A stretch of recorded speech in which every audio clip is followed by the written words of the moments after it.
All right. Greetings, greetings. Good afternoon, everybody. Haki Ami here, the Success Scholar. Thank you all for tuning in, broadcasting live from our Harambe Radio and Haki Shakur Ami Success Scholar page, the Teaching Artist Institute page, Raising Consciousness and Capital on Facebook, as well as YouTube and Thai TV pages on YouTube. So thank you for joining in. And I think it's one more page, perhaps one of my LinkedIn. So hope you all are wonderful. We are excited about what is coming up here this year in 2023 in East Africa. Many of you know of the Teaching Artists Institute, working in the Tanzania area, but we are expanding this operation. And today I have a sister joining us who is um, from Detroit by the way of Houston, Houston by way of Detroit. So I say now living in Rwanda by way of Arusha. And she understands the landscape of business and investing. And she took her whole family uh, 3 years ago to Tanzania, Arusha, and then to Rwanda. And she is joined by her friend out of the Texas area, and Sister Fee will be joining us in this East African tour this year, October the 11th through the 22nd. I put Tanzania on there, but let me just change that. It's Tanzania, Rwanda, and Kenya. Let me go back to this, but I'll put the date and I'll edit that. So we are excited to have both of these amazing sisters, and Swatara has her family, her Baba, and all of her, just give both of them. We're partnering with Ujama uh, Economic Investment Tour, and she is with Akibalon, and I'll ask her to put her website in the comment section so that people can go to the website and just find out more about this East African tour. So, but Sister Swatara, just come on in and just to share a little bit. And we know it's late over there, so we only going to be a few minutes, but just let people know about this tour. And your amazing sister, Sister Fee, will be coming with us from Texas. We have, so we're opening this up for others to join us to learn about investing, right? Yes, yes, absolutely. Thank you, Hakeem. Welcome, Sister Fee. I'm looking forward to it greatly. I mean, it's so much that we see every day.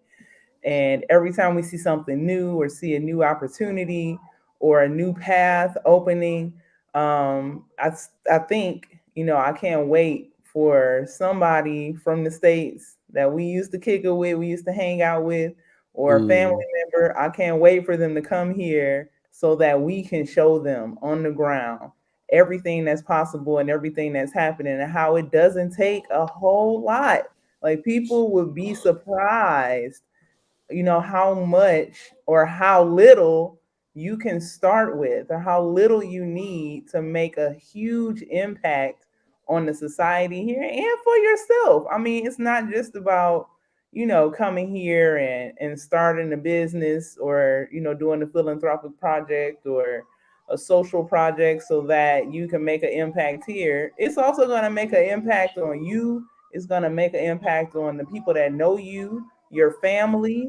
It's about liberating African people all around the world through our connection with the continent, the way that other countries and nations have been raping the continent for generations to sustain themselves. Like Europe is wealthy because of Africa. America mm. is wealthy because of Africa. Asia is wealthy because of Africa. So Right, right. surely the children of Africa can find a way to sustainably create relationships with her brothers and sisters on the ground here, Mm. in connection with everyone else across the diaspora so that we can sustain ourselves as a people. Hmm. Yes, yes, right, right, indeed, indeed. And thank you for that opening. And so let me get to Sister Fee, who will be joining us here. So Sister Fee, what inspires you to travel to Africa? Let me just open with that question. Yeah. So, I mean, just the short answer is that I haven't been. and that's a Okay. shame. Yes. Okay. I've traveled to lots of other places, but I have not had the just the opportunity and the time and everything to come together in the right way for me to get back to my own motherland. So when this opportunity came up and Sosara was, promoting it, I said, "Oh, this is bringing the trip together in a way that is interested to me." I'm not a person that just likes to travel for general tourism, which is totally fine, not knocking it, but it's not really my style. I'm more of an immersive traveler. And Mm, so it just seemed like the perfect opportunity to bring, or to have me visit in a way that is actually meaningful to me. mm. Beautiful, beautiful. Yes, yes, yes. All right. So, I mean, so many people, as I said, they travel to they've been to the West Africa, to the, Egypt, and South Hmm. America, South Africa. So why would you say should black people, well, first, why should black people travel to Africa? Since you said that you haven't gone. I mean, you may not be able to speak like, shall I say, in detail like you've been there, but you feel like you had to make it happen. So what would you say?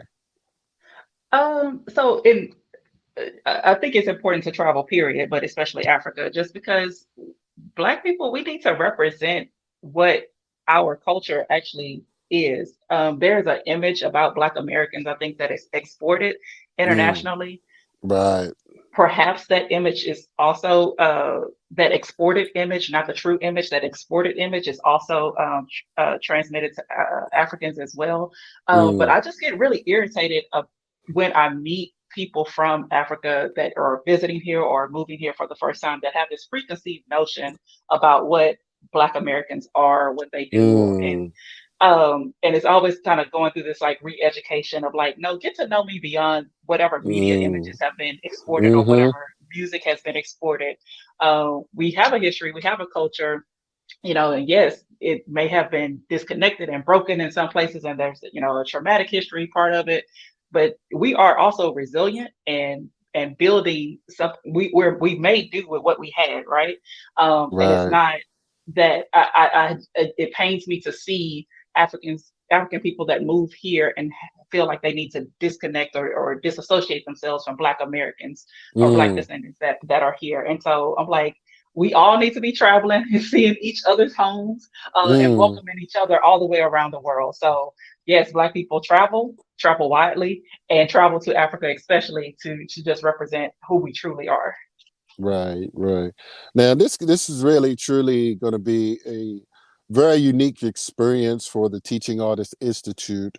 We're doing three countries. I mean, we've done Swatara, as you know, we did three regions in one country, but we're doing three countries. So, and they speak Swahili, so we're excited about that. So we got to stay on point because things change in different countries and border issues, questions, and people. I just saw something recently. Some black folks from America, they were in Ghana. Not to say this, all African countries are the same, but they were trying to go to Togo, and they were, in there. Somebody was videoing them. They were sharing why we got to have a visa to go to from Ghana to Togo.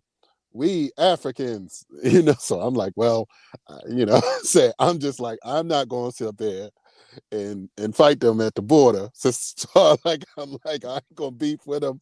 Like if y'all say for right now that that we can't travel without a visa, and they trying to, Right. I guess the term is used to shake you down for money. Like, what you gonna do? You know what I'm saying? You gonna sit on the bus, and these people sat on the bus for like Wow. some time. So I'm just like, I don't know if I want to be sitting on. It's like here, like, and I ain't planning on going into this, y'all. But when I saw it, I was like, that's interesting. But that's like arguing with police. Like when you get pulled over and you Yeah, no saying, point. I don't have my driver's license, but I want to keep driving. it's not the place like to handle some of these debates. So Definitely, definitely. yeah, so but these different countries have their issues. I mean, and one thing I learned is like they concern about people like staying in places like in you know what I'm saying, like overstaying their visas and just migrating to places and not coming back when they're supposed to. So I know some of these countries have different types of concerns. So but I ain't want to talk too much about that. So Swatara, you've known this sister Fee for quite some time. We're excited about you know individuals coming, partners, and you have tremendous experience, being both living in now first the United States, of course, and uh, now Arusha first, and now in Rwanda. And so I feel that, and you're there, so I feel like you have some on the ground experience that many of Black people who just go there, only can speculate on. So I feel Yeah. that that's so valuable for investors and individuals that just want to come to listen to you and your experience, because some things just take time to learn. You can't Mhm. watch a YouTube about it. You can't Right, like right. have somebody tell you. You gotta like be in the mix, if you will, to get a good experience. You gotta feel stuff, if you will. And that's part of what I mean. I know you didn't plan to go off and talk about what you saw earlier on that tangent, but Right. it's part of that research. You have to educate yourself. You have to research on the requirements because, like Sister Fee said, we do have a traumatic history, and there was a break, there where we were disconnected for a long time, and not just disconnected and left alone, but disconnected and lied to, disconnected and abused, disconnected and oppressed. So it's Mm, layers to it, and that happened on both sides. And so part of that work, especially in being here on the ground, is mending that connection and mm, educating each other, what was happening here during that time. And then there's a lot that they don't know here on the ground about Black, quote unquote, Americans and our history there. A lot of them think that we went by choice or mm-hmm.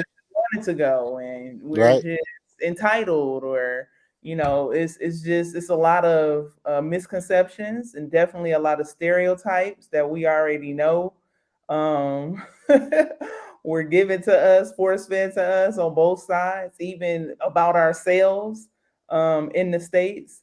And so it all comes down, like I said, to research and education. Now, I Mm, especially talk to those of us in the States who are living an African centered lifestyle anyway. mm-hmm, Those mm-hmm, of us, you know who you are. You changing your name, you celebrating Kwanzaa instead of Christmas. You mm-hmm, are homeschooling or sending your children to African centered schools. You wear African attire. Everything you do is about Africa. You got to wear a black and green flag waving in your front yard. You have every African scholar, author, in your bookshelf, in your library, at home. You can't get no blacker. You can't get no more African, and you love Africa, but you're not coming. Like, you don't plan to visit. You don't plan to see. mm, mm, You don't plan to learn the language. You don't plan to mm-hmm, utilize the language here on the ground. Like, you mm, have no plan of physically reconnecting to the continent. And like I said, I'm not saying this applies to everyone, of course, mm-hmm, but especially those of us who have that kind of background and that area of expertise, because being here, you'll realize that African centeredness is a niche. I didn't mm, know that before, mm, but it's a niche. Like, it's a need that we saw in the States and mm, did what we could to fulfill. Um, mm. but it's so needed here. Like, I've lived Wow. in two African countries and Mm, haven't seen African centered education here in the way that it's been mm, in America. I just mm, haven't. And that's just because we do things a particular way. And we have to be, because we're in the belly of the beast and we're behind enemy lines. Mm. Our expressions in that way seem a bit more concentrated and direct because Mm-hmm. we're in fight or flight, we're in survival mode. Mm. Whereas here, it's a little more nuanced. It is Africa, so yes, a lot of the culture is preserved, but in a lot of ways, it's also been infiltrated and is actively being infiltrated. So what we are doing actively is purporting or stopping, hindering, interfering with that infiltration. We um we want the people of Africa to see African people coming in and investing in the continent, because daily, here in Rwanda, I saw it in Tanzania, they come in by the busloads. I even posted a video, by the busloads, investors from the Middle East, from Europe, Mm. from the States, from Asia. They come in and they go on investment tours and they see what chunk of Africa they can get and for how much Mm. they can get it, and how much can I get with no, like I said, African center background, love for African people. They Mm. aren't African. It's just it's a completely non-reciprocal relationship. They are Mm. taking natural resources, or they build businesses and underpay, treat people poorly. That's Salama. She can Mm-hmm. live out a Zoom, but Mm-hmm. Mm-hmm. yeah, and they come here and exploit and steal. They do. Mm. Mm. And then we look up, and more foreigners from Asia or Europe or the Middle East own land in an African country than the African people in that country. And then it's like, what have we done? We've dropped the ball. Now we're in debt to them for however long, or they're here with their NGOs and all these programs, but the lives of the people, the quality of their life and the quality of their mindset is not improving. They're not Mm. any less dependent. And Mm. the face of that dependency, the person they're looking to be dependent upon, is a white man's face. Mm. It is. And so we're moving Mm. away from dependency on both sides of the water. Our Mm. people in the States, our people in the Caribbean, our people in the UK, and our people here on the continent. We're moving Mm. away from dependency into self sufficiency. And we can do that together through strong, sound business relationships with the right intention, Mm. right motivation behind it. And we're Wow. we're not suggesting that you do this without doing it ourselves. We Mm-hmm. implemented two major water projects in Tanzania. Wow. Um, our sister Jay just opened up a literacy center here in Rwanda in Gashora that's free for all the children who Wow. can, for capacity inside the literacy center, and that's Mm. just getting started. But Mm. the projects I'm talking about and the things that I'm saying, it's not millions of dollars. Right. Right. Right. We are investors ourselves. We're landowners on the continent. We've built, we have two companies here. And again, you know us, we are not millionaires, but we are making a huge impact with what we have because we're being strategic and we have the right intentions. And I mean, and honestly, the ancestors are by our side. They are. And all that they wish to see happen for us, we meet them halfway to make it happen for ourselves and for you all. Mm. So yeah, we're just getting started. Wow. Yes. Beautiful. Beautiful.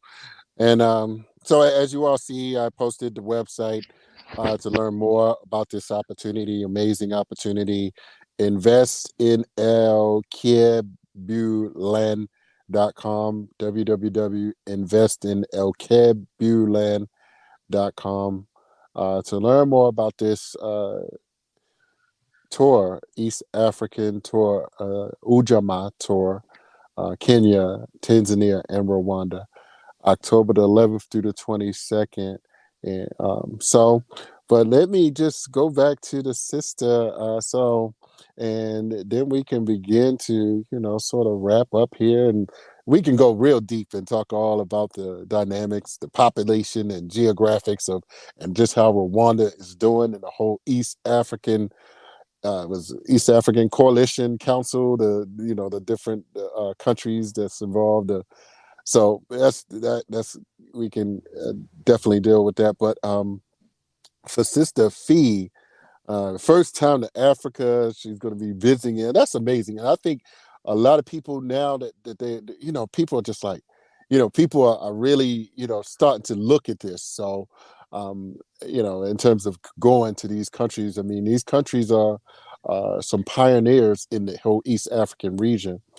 So, Sister Fee, what would you could see? I mean, obviously, you're just going for the first time, but you think, looking at investing and business or getting a second residence. I know you fixing up where you are, but we could use those skills, over over in Africa, and I'm sure your good sister will share, just how much, how you know, employing some of the Africans and building a house there is like very inexpensive.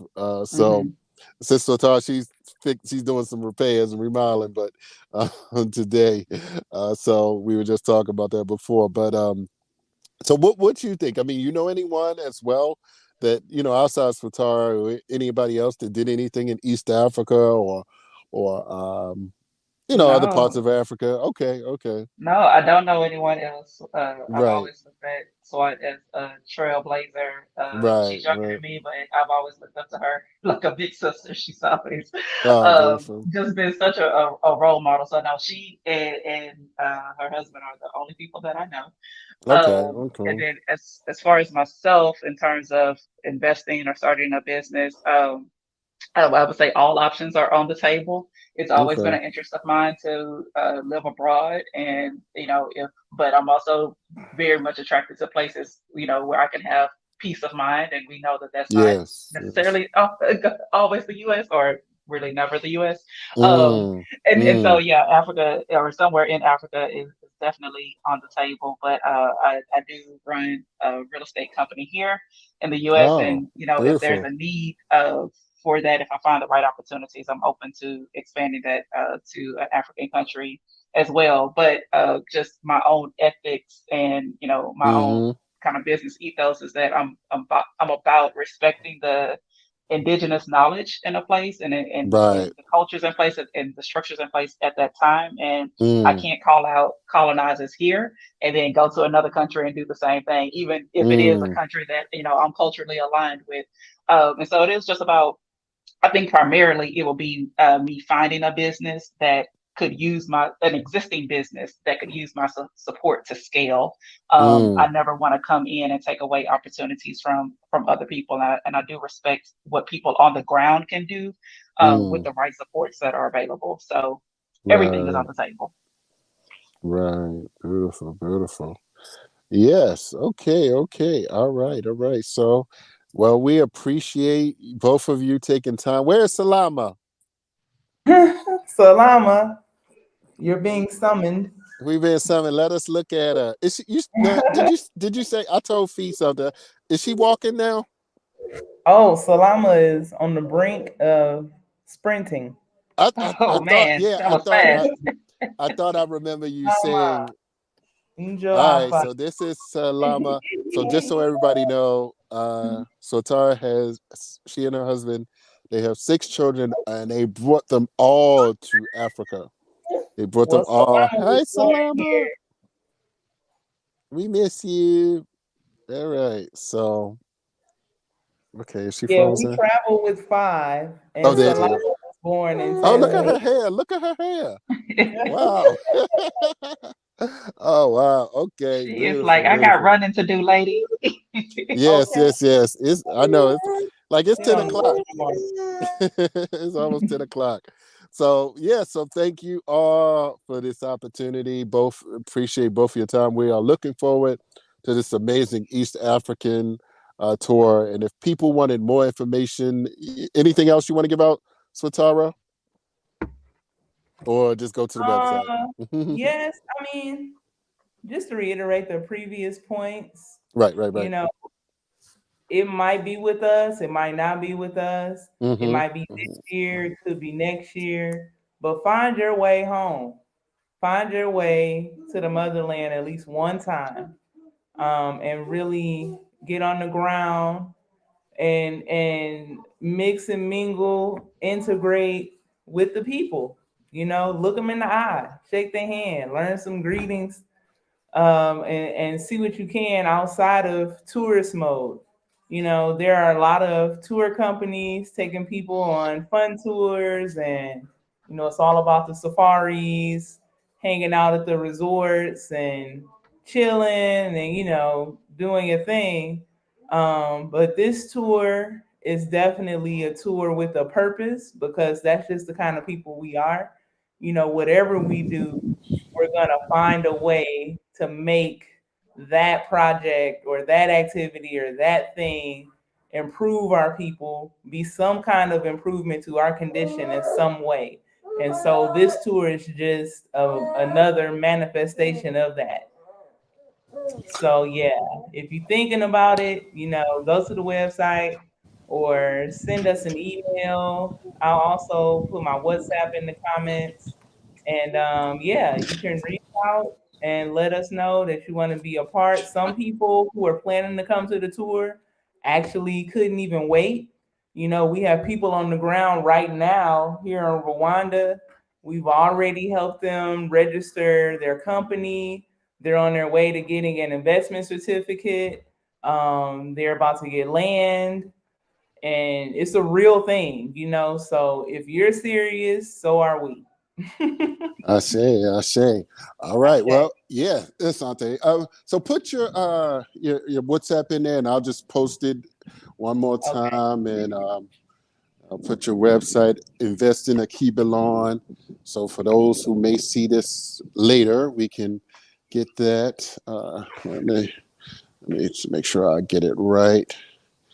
And so, Sister Fee, anything else you want to add while she put her comment in there? No, I'm just looking forward to meeting everyone Yes. and being on this beautiful 2 week journey. Sounds good. Sounds good. So, all right. Well, I thank you all both for joining us. Let me find where I can post this Thank at. you, Hold on. Abahaj. We appreciate it. So we'll do something else a little later down the road. And for those that's watching, here's the WhatsApp down the bottom. You can send a text to there, her WhatsApp number. Don't call, just send a text first. She does answer. So we are grateful for this opportunity, and we shall talk to you all soon. All right. All Thank right. you. Harambe, Bye, Harambe. Swat. Peace and Hey, blessings. Harambe. Thank you all. Peace and blessings. All right, bye.